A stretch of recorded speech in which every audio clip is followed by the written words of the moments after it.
Hello guys, welcome back to my channel. তো আজ আমি চলে এসেছি মেলাতে। তো এটা হচ্ছে নবকুঞ্জর মেলা। তো এখানে প্রত্যেক বছরই মেলাটা বসে, প্রায় এটা হতে চললো 42তম মেলা। তো এখানে বিশেষত হরিনামের মেলা হয়। তো এখানে 9টা বেদি আছে। তো 9টা বেদিতেই মানে প্রচুর পরিমাণ মানে পুজো আরে হয় আর কি। তো তারপর দেখো এখানে প্রত্যেক বছরই প্রচুর প্রচুর ভিড় হয়। এবছর অনেকটাই কম ভিড় ছিল।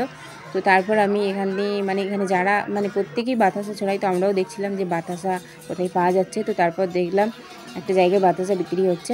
তো তারপর দেখো এখানে হরিনামে সবাই নাচানাচি করছে। তো এই যে বাতাসা পেয়ে গেছি। তো এখান থেকে বাতাসা নিয়ে ঠাকুর মোড়ে ছড়িয়ে ওখান থেকে প্রণাম করে তারপর মেলার ভিতরে আমরা ঢুকে পড়েছি।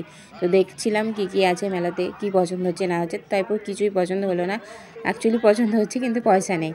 তো যাই হোক সেখান থেকে চলে আসলাম। তো এখানে ঠাকুরের কিছু নিয়েছিলাম। তো তারপর দেখো মেলার ভিড়টা কতটা।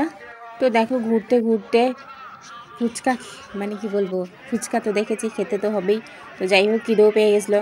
তো এখান থেকে ফুচকা টুচকা খেয়ে এখানে আমরা চলে গিয়েছিলাম জিলাপির দোকানে। তো এখানে গরম গরম জিলাপি হচ্ছে।